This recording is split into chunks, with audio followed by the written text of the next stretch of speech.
See everyone's joining the room, so welcome everyone. Really excited to be doing a lunchtime webinar between NCFE and Bodyswaps. We're just going to give it a minute or so, just because we're conscious it has just turned sort of 1/4 past, and then we'll get going with the webinar. We've got lots of information to share today about some of the work NCFE and Bodyswaps are doing, also about Bodyswaps themselves and their project. So it's going to be an action-packed webinar. I'll just do some brief intros whilst we wait for the room to populate.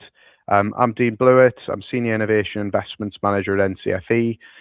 Really happy to be joined today by my colleague at NCFE, Janet King, who's the Sector Manager for Education and Childcare. Alongside us, we've got Bodyswaps, so we've got Chris Toff Mallet, who's CEO and co-founder of Bodyswaps, as well as Kev Jones, who's a project manager at Bodyswaps. We're going to do a little bit of a split session where we're going to provide a bit of an overview, a little bit of context as to what's going on in education and early years at the minute, and then we're going to focus more specifically on our project. For those who aren't aware, NCFE and Bodyswaps have a project that we're running via NCFE's Assessment Innovation Fund, looking at T-levels and early years apprentices, and really looking how we can improve students' outcomes and success with professional discussions, where the role of Bodyswaps technology is absolutely pivotal to that. And we're really excited by the potential results of this project, and really keen to have centres, providers, learners, tutors come on board and provide their feedback for us. Just some housekeeping before I hand over to Janet.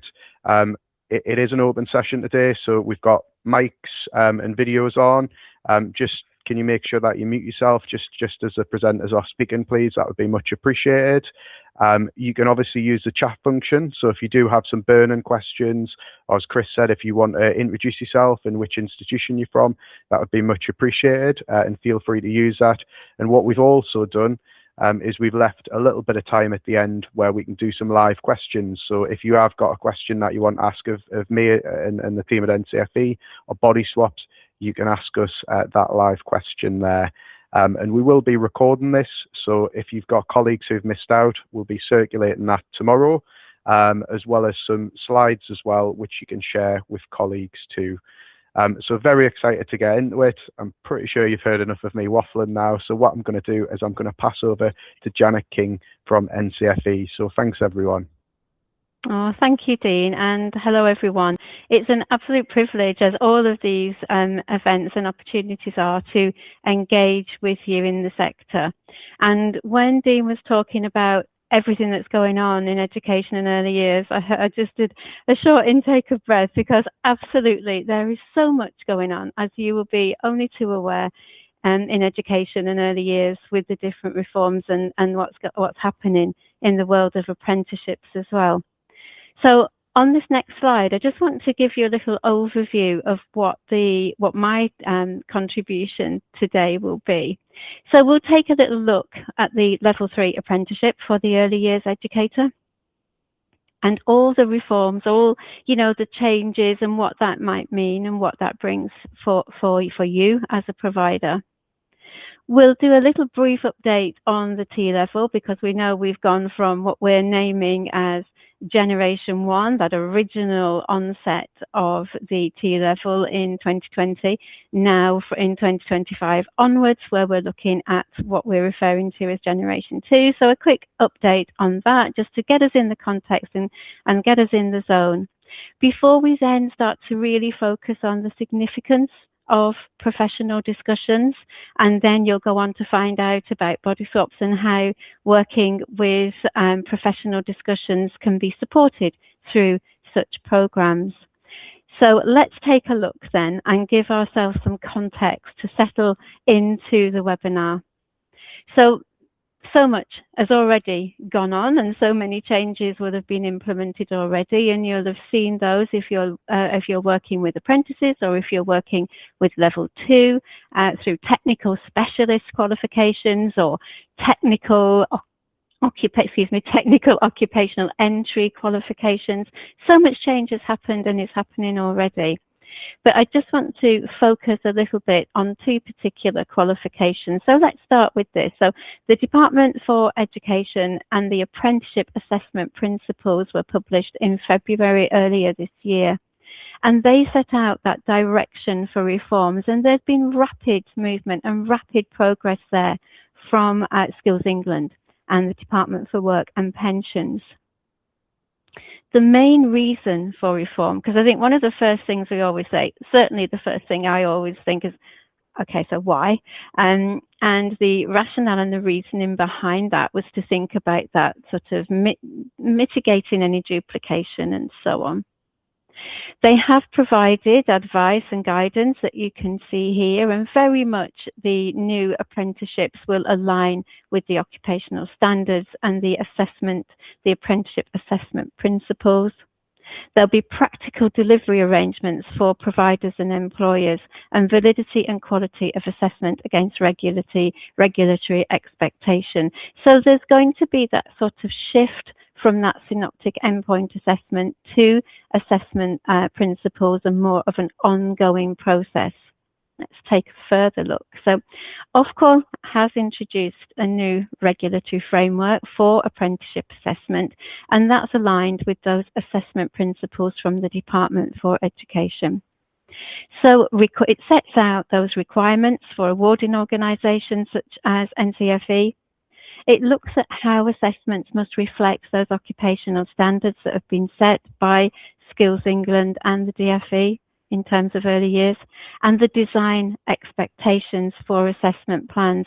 And that really is where we are at the moment, where we have got sort of an overview of what the content is going to look like, what those standards are, and now awarding organisations are really looking at the assessment plans and looking at the different methods that might make up their apprenticeship offer. So that's where we're up to. So this gives you a bit of a timeline, again, just to set some context. So October 25, a phased introduction of revised assessment plans begins. So it's been a rapid development, because that in the world of education, where sometimes things can take, that 2-year turnaround is a typical period. Things have been happening very quickly in the world of apprenticeship reform. A transition period, 25 to 26, where current EPA plans remain available until they're replaced. So there will be that transition period. And Ofqual published its new regulatory framework for apprenticeship assessment, and now we're going to be looking towards awarding organisations thinking about their assessment options and the methods, the assessment options that they're going to use. We do know, and as it says further on in what's changing, we do know that an observation will be mandated, and there is a list of other assessment methods which NCFE will choose from. So we're moving away from that apprenticeship assessment. It will replace endpoint assessment, so moving away from that EPA model to more of a sort of ongoing model. Assessment can take place throughout the apprenticeship programme and inform the outcome. So that's where the NCFE awarding organisation will be, where they're working right now behind the scenes to look at the assessment principles that we have and to formulate an offer regarding assessment methods. Now, if anyone's got any questions about the apprenticeship and the apprenticeship offer, then absolutely do get in touch, because we'll be able to share that information with our assessment organisation, our EPA, as currently stands. Thank you. So training providers may deliver and mark elements of assessment where permitted by the plan. So these are all things that NCFE will be able to guide and support you with.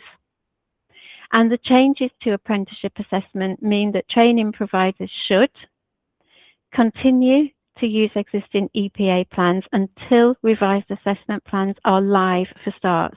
And that's very important, that we're not in a position now where that information is available, where you can start on these assessments, but very shortly we will be making that offer live.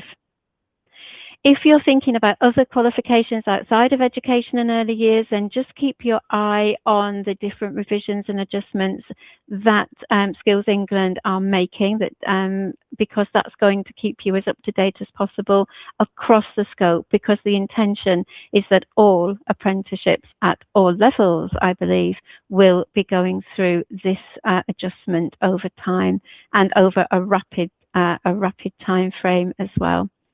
So do keep in touch with us over that, and keep your eye on that website for Skills England as well. Thank you. So, apprentices, education, early years, level 2, level 3, lots of things going on. We've got lots of programs in education and early years, but again, just focusing on these two areas. And I wanted to sort of bring the T level into that mix, because again, that's been subject to some change. So if you're already delivering, or you've been delivering generation 1, so you've been delivering the T level before 2025, you'll have been working towards 12 elements that spreads out that core curriculum. And then from 25, you'll have been working on a curriculum that sort of brings and collates some of those areas together. So it's more of a revised program. Again, when we think about these two areas, we know what education practitioners, we know what early years educators, early years practitioners, teaching assistants, we absolutely know fundamentally what those skills and attributes are. We know what they look and feel like. So if you've been delivering these qualifications, regardless of the change, we know we always have to continually evolve, and this area has been definitely in the spotlight for that. But when we think about what actually matters, let's just look on the next slide at some of the things where professional discussions are really significant. We're thinking of, you know, young students or anybody that's inexperienced, that's coming towards this qualification or these qualifications, working in this field of study as a new, either a new member of staff or a new student. Then actually some of the things that are tricky to teach are the things that you can't always necessarily experience. And this is where things like AI are really beneficial. So professional discussions is a really good example, because those tricky conversations, those challenging discussions are usually around individual children. Are we thinking about the individual children's needs? So are we thinking about supporting children and young people with special educational needs and disabilities? Having a professional discussion in that field can mean having a discussion with other professionals external to your organisation, and also having those really meaningful and sensitive discussions with parents and perhaps with the SENCO within your setting as well. And those sorts of skills and qualities don't come easy. So they come with time. But the more practice, the more experience, the more opportunities there are to develop those skills, to be able to embrace the characteristics and the indicators and key features of a professional discussion will really help. Another area that might be one that's difficult to access might be safeguarding, for example. And again, thinking about those multi-agency discussions, thinking about how those challenging conversations and discussions take place. These are situations, if you like, where the students are going to be less feeling less confident, less competent, because they've just had that less experience. Also, as part of their ongoing assessment, they are going to perhaps be using professional discussion in some way or shape or form. And it's very difficult to sometimes think about, okay, so what's the difference between a professional discussion and something that just becomes a question and answer that you're preparing for? And really, that's the key, isn't it? We don't want to necessarily be over-preparing for a professional discussion, but we need to develop the skills to be able to do that. So we need the knowledge. We need to know how to carry a discussion forward, how to take advantage of what that other person is saying and relay that into conversational terms, where a question and answer is kind of more of an abrupt process. So I think that's really important. And these are challenges for students because they're not sort of naturally occurring in their placement days.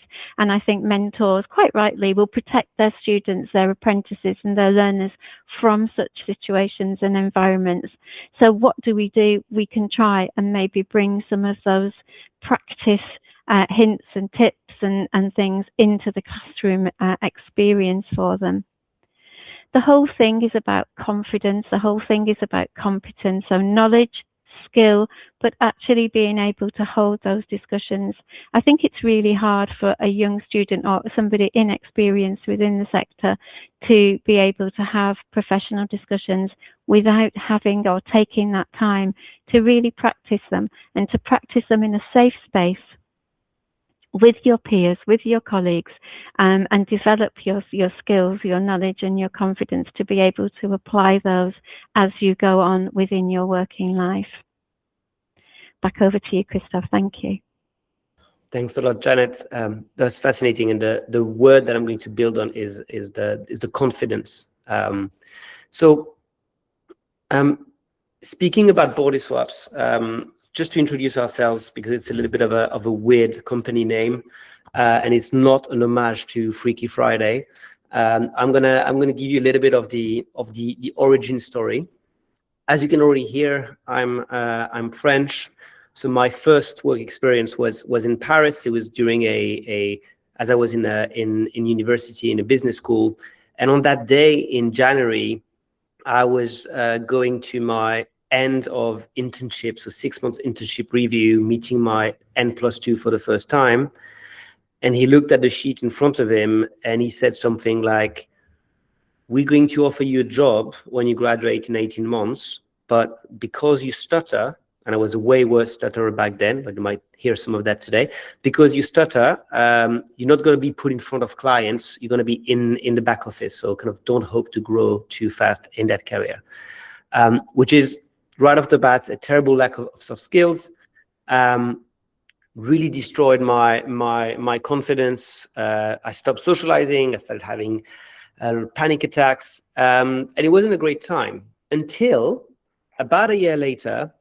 Back at school, I randomly signed up to something called Managing Crisis, which was a weekend seminar. And I arrived one morning in this room, and the teacher comes in. He's wearing a T-shirt of the Smiths, sneakers. I was like, "What is going on? This is very, very unlike the typical class I get in business school." And he goes, "Welcome to the improv theater class," which in my situation was hell. Like it could not be worse. But I academically could not afford to not complete the course. And I realized very quickly that you cannot go half-assed into this. You either go full in or leave the room. And the very first exercise we had to do that day was that two of us would go on stage. One would do a speech in total gibberish, and the other one would have to translate that speech into French sentence by sentence. Which is quite scary, but also quite fun. And so I did it, and I did similar exercises for 2 days, and it was the single most transformative experience of my life. And if you fast forward 7 years, 8 years, I'm now in London. We have co-created a VR storytelling agency with my co-founder Julien. And often we're teaching ourselves now at universities, and we're teaching around virtual reality, embodiment, and storytelling, and what it means to tell a story to an audience that has a headset on, and so on. And as part of that, we geeked out a lot on research.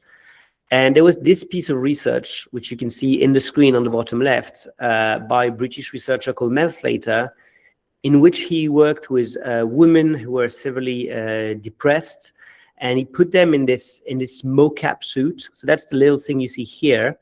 Mocap suit is what you use to do Gollum and Planet of the Apes. It captures your movements in 3D. And so in VR, each patient has an avatar that looks like themselves in front of a mirror, and there's this little girl here that's crying. And the role of the patient is just to say kind words to that little girl for 90 seconds. There's no AI. The girl does not answer. She stops crying after 90 seconds, no matter what. And what happens then is, because the voice of the patient has been recorded and also her body movement through that mocap suit, they are going to swap bodies, you get the idea, with the character of the little girl, go back in time 90 seconds and essentially relive that interaction, basically receiving those words of empathy from themselves. And it's a crazy idea to outsource talking to yourself nicely this way, but the results of the study showed that 3 times 8 minutes in that experience had longer lasting and deeper effect on the reduction of symptoms of depression than 3 times 1 hour with a therapist. And 3 years later, we were approached by Sage, the publishers. They wanted to do an experience on training nurses in psychiatry. And that was the eureka moment for us, where we said, well, let's just take that experiment from 2016 and flip it on its head. Let's not make it about the patient, let's make it about the practitioner. And so in the first ever Bodyswaps experience in 2019, you in the headset would listen to Susan, a patient, a suicidal patient. You would then provide her with your advice before swapping bodies with her and be on the receiving end of your own advice.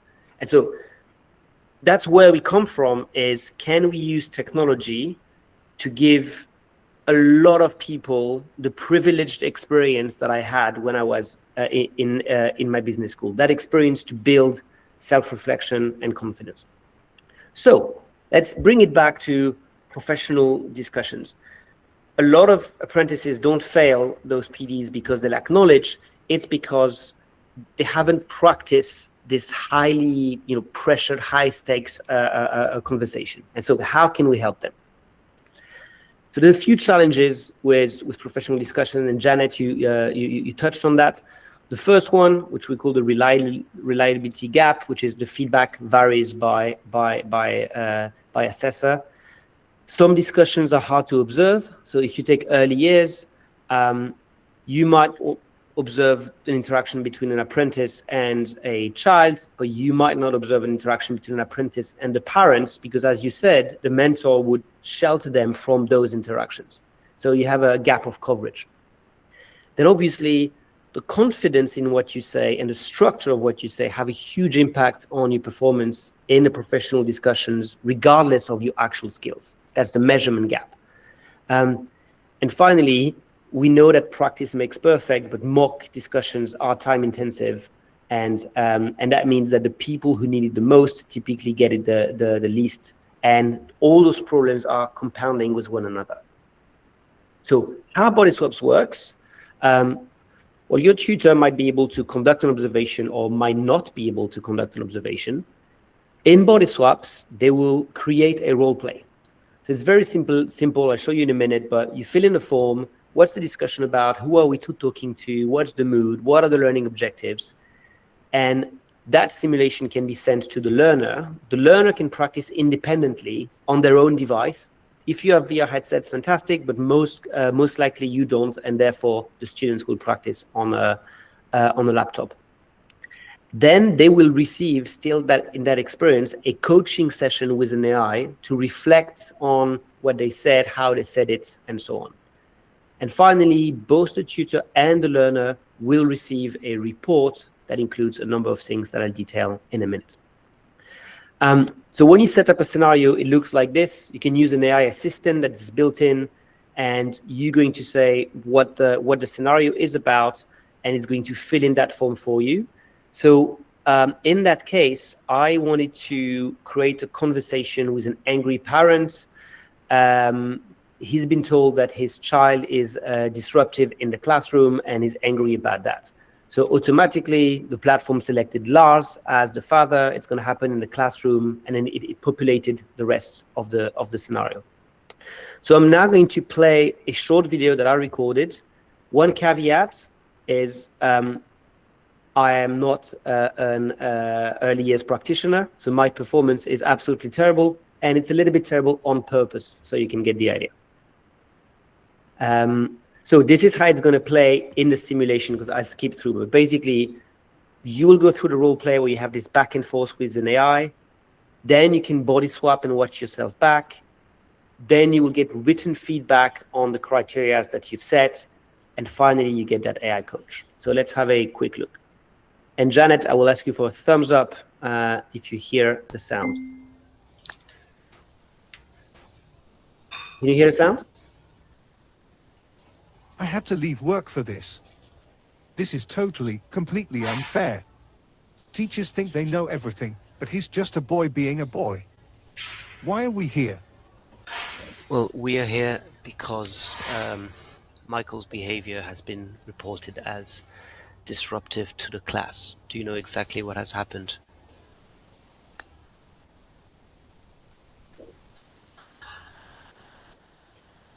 He told me he was just playing with his pencil, okay? But apparently, around here, any little bit of energy is treated like a major crime. It's just ridiculous. Okay, I understand that you're angry and upset, but maybe it's important to paint a full picture of the situation. Michael was not playing with his pencil. He was effectively using his pencil as a weapon to try and stab Louise. The pencil did not go through the skin, but he did hurt her, and that, as you can imagine, created chaos in the classroom.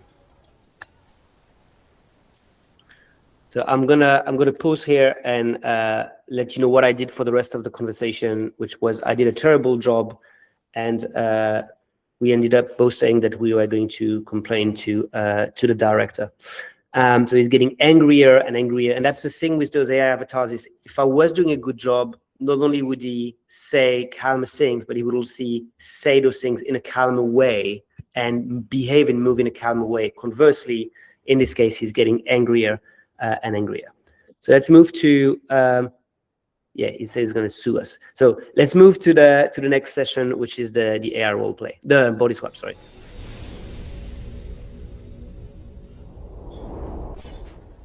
I had to leave work for this. This is totally, completely unfair. He told me he... A weapon? Are you serious right now? Lars, I understand that you're associating that with play, but it is important for us that teachers do not hurt each other. I understand that Michael did not. So you get the idea. I'm watching myself back. This is completely safe. No one else is watching. And this avatar kind of looks like myself, but not really. So there's not the level of self-consciousness that you might have with a video. Now, let's move quickly into the results panel. So what you would have is a results panel with some criteria. I didn't add much. So in this case, because the role play I selected is active listening, it's going to grade me on some of my active listening skills. As you can see here from all the red, I did pretty terrible. And within each element, you will have written feedback on something you did well. So I started with an open question, but then something that I could improve. In this case, I did not process at all his side of things. You also can check the transcript. So now let's move to the next part, which is speaking with the coach. So I, as the learner, selected a coach I wanted, which was Hassan, and I think I made him gentle. Let's see what Hassan has to say.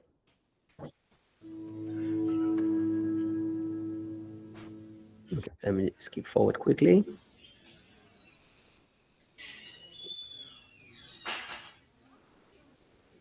Hey there, I'm Hassan. I'm here to help you unpack that spicy little showdown you just had with Lars. Dealing with defensive parents is never a walk in the park, and that got pretty tense. Let's look at how it went. How do you feel after that conversation? I feel quite angry and disappointed with myself because Lars was very difficult to deal with, and I don't think I managed to de-escalate that.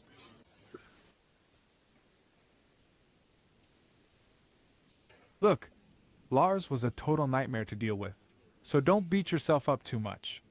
You actually started strong with a great open question. It just went downhill when the arguing started. Let's find... Okay, so I'll I'll pause here. My conversation goes on with Hassan for a few minutes. At some point, I do ask him about, what could I have done better at that precise point? And he tells me that I should have acknowledged that Lars had to leave work for that. So it's not just a rephrasing, a paraphrase of the AI feedback. It's really, truly more of a Socratic conversation to reflect. Then this produces a learner report. So you will have the AI feedback that was written that you saw before, as well as the transcripts of the two conversations. Depending on how you set it up, this might be just for the learner or for everyone. Quick case study from Burton and South Derbyshire College. So Zoe Tierney there created a pathway. That's a 40-minute pathway. And the pathway is a combination of the kinds of AI role plays that I've showed you, together with scaffolded learning modules, as well as quizzes and questionnaires. So in hers, as you can see on the left, it goes role play, quiz, role play, quiz, role play, quiz, then a module on clear communication, and a final role play. And these are the role plays that she created. I think there's one talking with a fellow apprentice. There's one building rapport with a teacher already working at the school. One dealing with an angry parent, and the final one is the actual professional discussion. And so, chatting with Zoe, what she reported is on placement, they can observe interactions such as learner dealing with families and parents, but they often cannot take part. And this is a way for them to take part in a safe space to rehearse those conversations and build confidence to have them in the real world. So what the learners value here is they can make mistakes safely. There's nothing at stake. They can receive feedback and try again without the pressure from a real world situation. And on that note, I will pass the mic over to you, Kev. Thank you, Chris, and good afternoon, everyone. So yeah, my name is Kev Jones. I'm project manager for the Story of Learner Growth, which is a fully funded project by NCFE, being delivered by Bodyswaps. And I'm going to tell you a little bit about what the goals are, our approach, and how you can get involved. So ultimately, what we care about is, does it work? Okay, and we care about that from a, does it actually improve learner confidence, learner outcomes? But also we understand that colleges and training providers, they're complex systems. So we want to make sure that the tech works and the deployment is optimal as well. So the approach we've taken with this project is actually to split it into two halves. And we've just completed the first half of that. And the first half was basically a feasibility phase. And what we did is we recruited 10 FE colleges. We enrolled about 200 learners from a range of curriculum areas. And basically, we just tested it. And we wanted to get feedback from learners, from educators, and also from tech leads within those colleges. Our next phase, phase 2, the impact phase, is going to launch from September. And it's going to run for a period of time where we're basically running a independently assessed randomized control trial to basically build an evidence case to demonstrate what works and how the tools that Chris was just going through are best implemented. So what do we learn from our feasibility phase? So I think the main one was essentially they had really broad appeal. So the learners valued it. They particularly liked the personalized feedback when they gave examples. The avatar uses their reply in their follow-up questions, so it didn't feel scripted.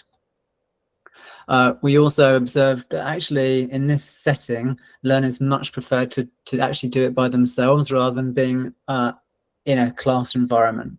We had a few scenarios where the students would say, this is great, but can I now go and practice this at home where I've just got a kind of quiet space? So if you choose to get involved, it may be worth thinking about, how do you allow learners to do that independently? We had a mix of different devices. So Bodyswaps works on virtual reality headsets, but also desktop, mobile, tablet, And there actually wasn't a huge preference of how it is used. And then finally, we learned that learners typically just prefer doing kind of short targeted skills practice in particular areas. So we've actually shortened the overall pathway and broken it up to address that feedback. So a couple of testimonial snippets. So firstly, really valued that like specific, personalized, hyper-personalized feedback when they received their learner report, to actually see a comment like, you used lots of filler words, or you spoke at 150 words per minute, made it feel really, really personalized and gave them some kind of actionable feedback that they could use to improve. The other is just the fact that it gave them increased confidence. I think for a lot of them, the professional discussion felt like something scary at the end, where they maybe had one mock before going into the real thing. I think this helped them realize that they could practice it again and again and again, and actually built their confidence and they felt less nervous about doing it for the real thing. And then finally, from educators' perspective, they felt that they were that their learners kind of were growing in confidence by using the tool. So I feel like in terms of the key implications for the tool, it allows learners to focus on practicing like very specific skills. So as you saw in the demo, the feedback will give them tips on what they can do next. We found that because the educator receives the actual transcript of the professional discussion, it means that rather than taking, say, 30 minutes of their time to do that mock to just identify 2 or 3 areas for improvement, they can quickly scan that transcript and identify particular kind of areas to target. Similarly, learners can actually just do this as often as they like, so they can just continue to practice. Each time the follow-up questions are different, so it doesn't feel like you're doing the same conversation each time. And again, it means that by the time you get to your mock like professional discussion, then that can really focus on those higher order thinking skills, rather than maybe some of the basics. So we're now approaching the kind of formal research phase of the project, and what we're ultimately trying to understand is, can this immersive tech using AI powered simulation support inclusive, low stress and meaningful formative assessment of these essential skills?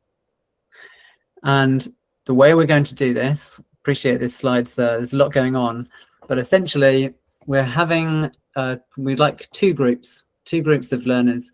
One is our intervention group, so they will get the full Bodyswaps experience with professional discussion, the AI coach, some targeted skills practice on things like using the STAR technique or preparing examples, followed by a final professional discussion, and then a control group. The control group will basically just experience the professional discussion. And we've recruited an independent third-party research partner called What Worked, and their role is going to be to analyze all of those transcripts from both groups and basically objectively measure, does Bodyswaps help improve confidence, performance within those professional discussions.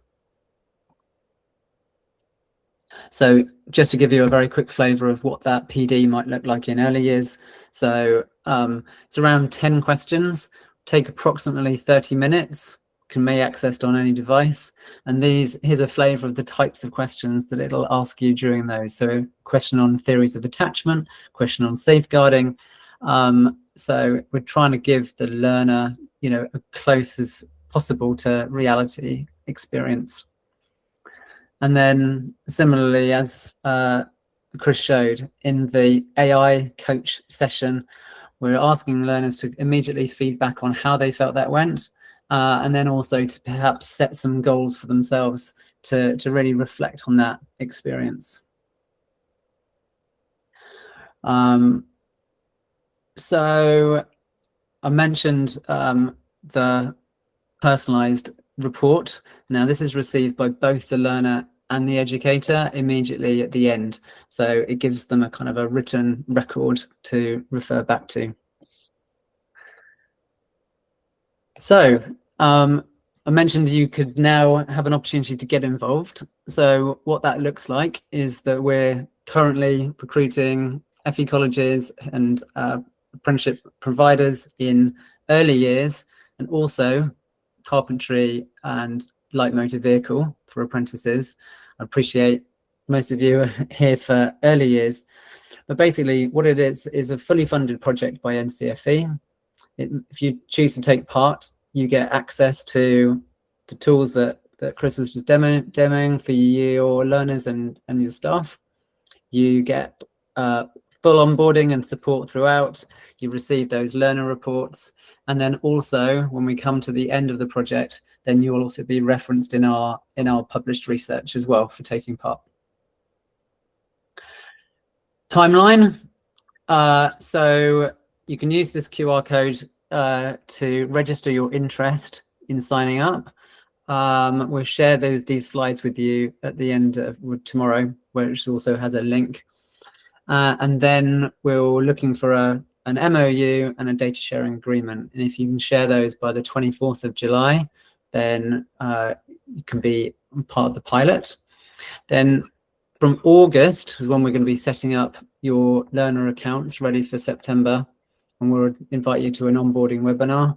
Then the kind of data collection period runs from September through to Jan 27. So that's the window where your learners will be walking through that pathway. We'll do a kind of a midpoint check-in review with you as well around November, just to make sure that everything's working. And then from Feb till May, that's when our kind of data analysis and research period starts, with a final research paper due to be published in June of next year. So that's the project. And now feel free to ask any questions for any of us, post them in the chat, or you can take your mic off.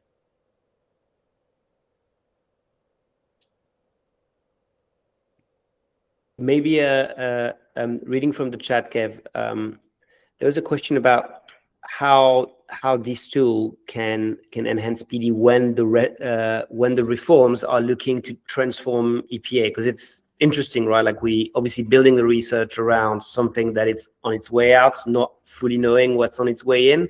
How do you see it play? Maybe one for you, Janet, as well, if you have any idea. Yeah, Well, absolutely. Oh, sorry. No, go on. I was just going to say, Janet, very quickly. So I think one of the areas where the professional discussion can help, I think, in this is for the research project to try and keep as many variables as to minimize the number of variables. We've set a specific script.